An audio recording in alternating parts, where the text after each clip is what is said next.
우리는 빚진 자다라는 제목으로 은혜를 나누겠습니다. 방금 읽었던 8장 12절을 보면 우리가 빚진 자임을 이야기하고 있습니다. 누구에게 빚을 졌을까요? 또한 어떠한 빚을 졌을까요?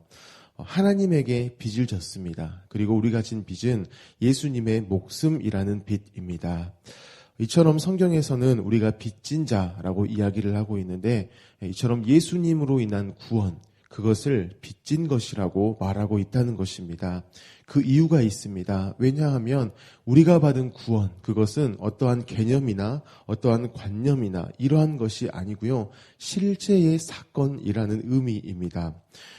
그리고 그 실제의 구원, 그것을 받은 인생, 그 인생이 빚을 반드시 갚아야 하기 때문에 성경에서는 예수님으로 인한 구원을, 특별히 로마서 8장 가운데서는 이 예수님으로 인한 구원, 이것을 빚진 것으로 이야기를 한다는 것입니다.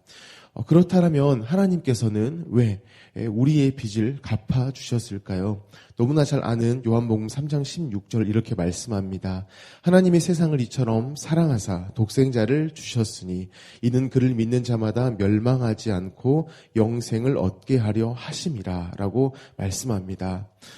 저와 여러분을 예수 믿는 자로서 영생을 살게 하시려고 우리의 빚을 갚아주셨다는 것이죠. 나 스스로를 믿는 삶, 이게 육신대로의 삶입니다. 그런데 그런 삶을 계속 사는 것이 아니고요, 예수 믿고 하나님과 동행하며 사는 삶, 그것을 살도록 우리의 죄를, 우리의 빚을 해결하셨다라는 것입니다. 그래서 우리로 빚진 자가 되게 하셨다라는 것이죠. 그래서 이제 빚진 자의 현실이 13절에 이렇게 기록되어 있습니다. 너희가 육신대로 살면 반드시 죽을 것이로되 영으로서 몸의 행실을 죽이면 살리니라고 말씀합니다. 육신대로 사는 것, 이게 하나님 없음으로 사는 것인데요. 그것으로 살면 우리가 죽을 것이지만 영으로서, 곧 하나님 있음으로써 살면 몸의 행실을 죽이게 되고 그렇게 살아간다는 것입니다.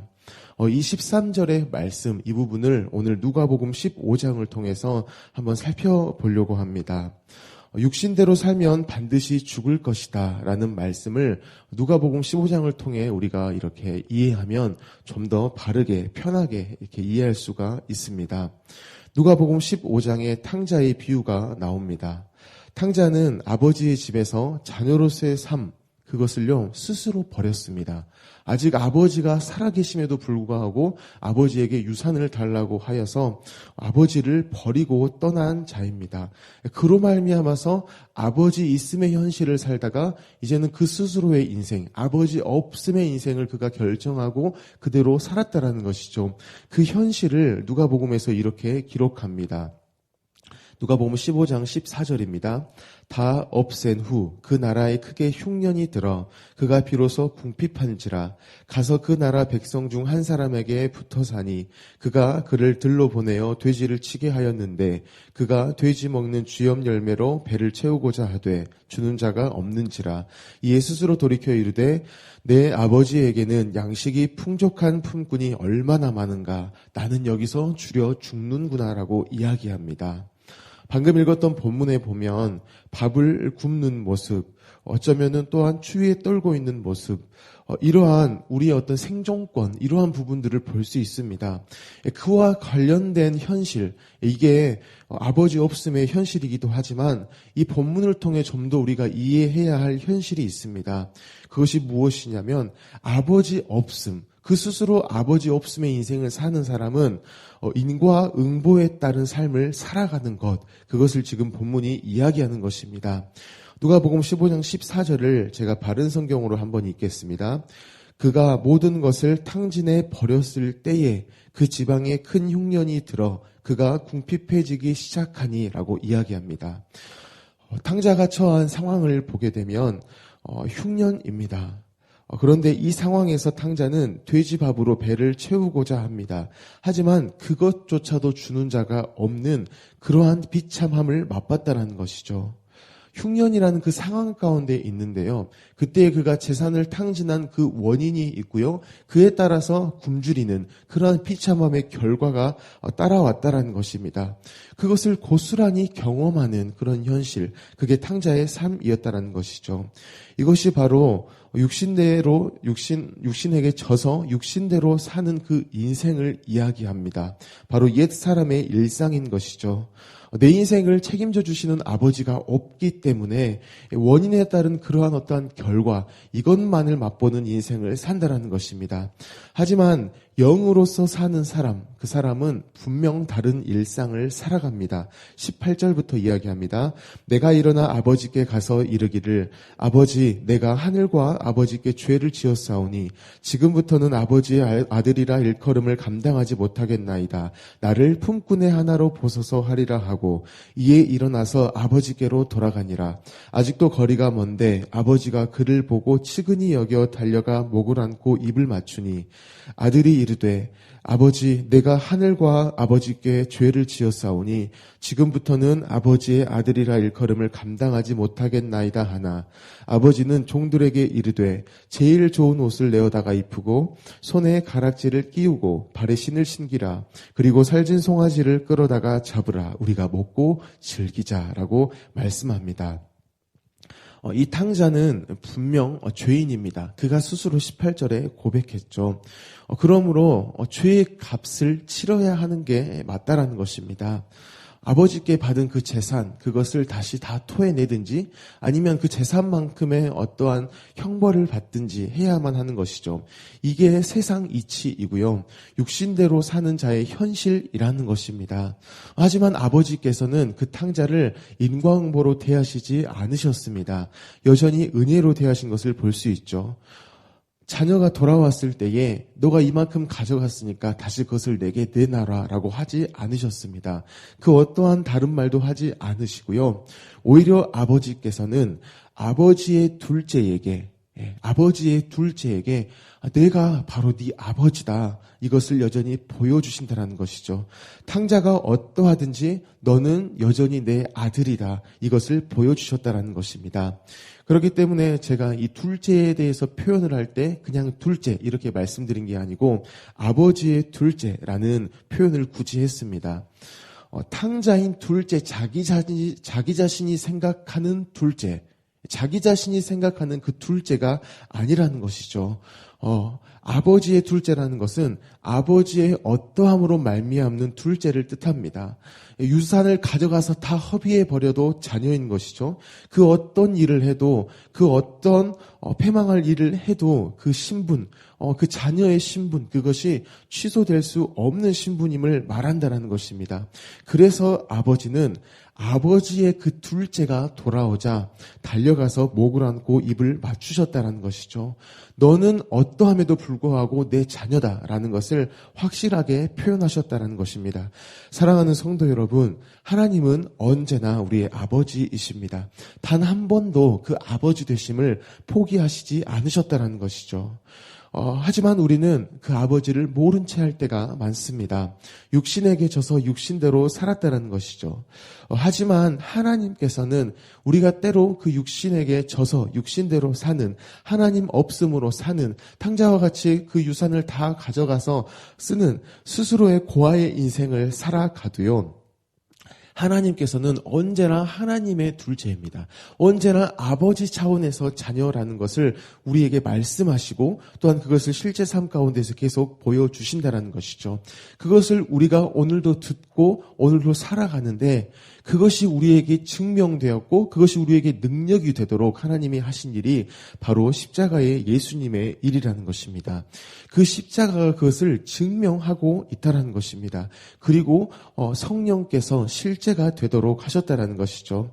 그러므로 우리는 예수 값이 치러진 인생, 예수 대가가 지불된 그 빚진 자로서의 삶, 이것을 여전히 살아가면 되는 것입니다. 십자가가 우리에게 실제가 되게 하신 성령님, 그게 영으로서입니다. 아버지가 아버지이신 것을 알게 하시는 그 성령님, 그분으로 말미암아 살면 되는 것이죠. 그때에 우리 가운데에 예수님의 십자가가 실제가 되는 것입니다. 죽음과 부활, 죽음과 부활이 우리 가운데에 이미 역사된 현실이고 지금을 살아가는 우리에게도 계속 나타나는 현실이라는 것이죠. 그것이 바로 빚진 자로서 빚을 갚는 인생이라는 것입니다. 제가 서두에 빚진 자가 무엇인가라고 이렇게 말씀드릴 때 왜 굳이 성경이 빚을 가지고 이야기했냐? 실제의 사건이다. 그리고 우리가 갚아야 한다라고 말씀을 드렸다라는 것이죠. 빚졌다라는 것은 어떤 부정적인 의미를 담고 있는 것이 아니고요. 하나님으로 말미암아 사랑의 빚, 은혜의 빚, 그 십자가의 빚, 그것을 졌다라는 것을 뜻한다라는 것입니다. 그래서 저와 여러분은 예수값이 지불되었기 때문에 그 예수님으로 살아가면 됩니다. 우리 가운데 이미 예수님이 계신다라는 것이죠. 그 예수님의 어떠함을 맛보며 살 자격과 조건이 충분하다라는 것입니다. 그래서 예수님으로 너희가 살아갈 수 있다. 성령이 너희 안에서 계속 그 일을 하신다. 그러면 너희가 영으로서 살면 몸의 행실을 죽인다. 곧 너희 스스로의 인생을 결정하고 너희가 그것을 고스란히 맛보는 그 하나님 없음의 인생을 사는 것이 아니고 이제는 아버지의 둘째로서 너희가 어떠하든 간에 영으로서 살아가면 아버지의 어떠함으로 여전히 살아갈 수 있다. 그것을 말씀하신다라는 것입니다. 오늘 우리가 살아갈 이 세상은 여전히 우리를 인과응보로 대합니다. 우리만이 아닌 모든 인생을 그렇게 지배한다는 것입니다. 그래서 세상은 우리에게 성공과 승리를 말하면서 이러한 것을 요구해요. 땀을 요구합니다. 노력을 요구합니다. 심지어 피까지 요구합니다. 하지만 하나님은 그러한 세상 가운데 하신 일이 있죠. 인과응보로 운영되어지는 그 세상. 그래서 그 스스로가 그 원인을 내야 되고 그럼없는 결과를 얻기 위해 정말 애써야 하는 그 세상 가운데에 예수님을 보내주셨다는 것입니다. 우리로 하여금 육신에게 져서 육신대로의 삶, 이것을 살아가는 그러한 죽은 인생이 아니고요. 이미 죽음에서 승리해버리신 그 예수님을 기점으로 그 예수님을 또한 능력으로 해서 살아가는 그런 성도의 삶을 살아가도록 하셨다라는 것입니다. 그 일이 우리 가운데의 실제가 되도록 성령이 일하신다라는 것입니다. 그러므로 저와 여러분이 오늘 하루 여전히 성령의 충만함을 구하시면 좋겠습니다. 이 성령의 충만함 가운데 나아가면요, 우리가 13절의 고백같이 몸의 행실을 죽이는 그 은혜를 경험하게 되어집니다. 몸의 행실을 죽인다라는 것, 이것이 앞에서 육신에게 져서 육신대로 행하는 그 죽은 삶, 이것을 또한 이야기하는데요. 그 삶 가운데 살아가는 것이 아님을 이야기합니다. 나 스스로 나의 인생을 결정하고 나의 마음대로 행하고 그로 말미암는 결과들을 내가 고스란히 감당해야 하는 그 인과응보의 인생을 우리는 살지 않게 된다는 것입니다. 오히려 우리는 어떤 인생을 경험하냐면 탕자인 우리가 돌아오기를 목 빠져라 기다리시고 마침내 돌아오자 달려 나오시는, 그리고 목을 안아버리시는, 그리고 입을 맞추시는 그분이 하나님이신 것, 그분의 어떠함을 경험하며 살아간다는 것이죠. 오자마자 하신 일이 손에 가락지를 끼웁니다. 발에 신을 신깁니다. 그리고 잔치를 벌입니다. 너는 언제나 자녀였다라는 것, 그것을 말씀하신다라는 것이죠. 오늘 하루 우리가 성령의 충만함으로 나아갈 때에요, 인과응보가 건들지 못하는, 때로 우리가 이렇게 실수하고 때로는 또 넘어져도 여전히 하나님의 어떠하심으로 살아가는 그 삶을 살아가게 된다는 것입니다. 오늘 하루 성령의 충만함으로 살아가시기를 예수님의 이름으로 축복합니다. 아멘. 우리 주신 말씀을 가지고 함께 기도하겠습니다. 로마서 8장 13절에서 이렇게 말씀합니다. 너희가 육신대로 살면 반드시 죽을 것이로되 영으로서 몸의 행실을 죽이면 살리니라고 이야기합니다. 우리는 오늘도 육신대로 살아갈 준비가 되어진 인생입니다. 세상이 그것을 말하고 있고 아직 우리가 그렇게 연약합니다. 하지만 그 연약함이 끝이 아닌 그 연약함 가운데에, 그 현실 가운데 예수 그리스도를 보내셨다라는 사실을 기억하시기 바랍니다. 성령께서 그 예수 그리스도가 우리가 죽음 가운데에 다시 부활했음을, 너희가 육신대로만 살지 않아도 된 것을, 영으로서 충분히 살아가도 되는 것을 이야기하신다라는 것입니다. 오늘 성령으로 말미암아서 하나님의 어떠하심, 하나님의 아버지 되심을 풍성히 경험하게 하십시오. 이렇게 기도하시기 바랍니다. 우리 성도님들의 가정과 직장을 위해서 기도하실 때에 하나님, 오늘 어떠한 남편의 역할, 아내의 역할, 또한 아버지 또한 어머니, 자녀의 역할을 가정에서 살아갈 때에 영으로서 성령의 충만함으로써 모든 역할들이 감당되어지게 하시고 또한 직장 가운데에서 어떠한 직책을 맡고 나아갈 때에도 여전히 성령의 충만함으로 말미암아서 육신에게 지지 않는 영으로서 살아가는 우리 모든 성도님들 되어지기를 기도하시기 바랍니다. 또한 오늘 눈이 많이 왔습니다. 또한 눈의 어떠한 위험 가운데에서도 하나님 능히 건져주십시오라고 우리 성도님들을 위해 기도하시고 우리 청년부를 위해서 기도하실 때에 청년들이 직장과 학교와 이 도시 가운데에서 복음의 능력을 경험하도록 그리고 그것을 흘려보내는 삶을 살아내도록 기도하시기 바랍니다. 우리 담임 목사님의 성령의 충만함과 영육 간의 강건함을 위해서 목사님의 가정을 위해서 기도하시고 우리나라와 우리 민족과 북한 땅을 위해서 또한 열방을 위해서 기도하시기 바랍니다. 우리 광신대학교를 위해서 기도하실 때에 광신대학교의 시설을 관리하시는 시설 관리자들에게 지혜를 주십시오. 체력을 주십시오.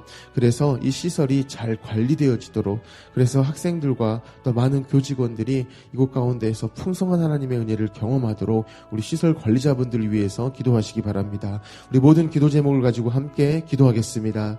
사랑이 많으신 하나님 너무나 감사합니다. 하나님 영으로서 살아가는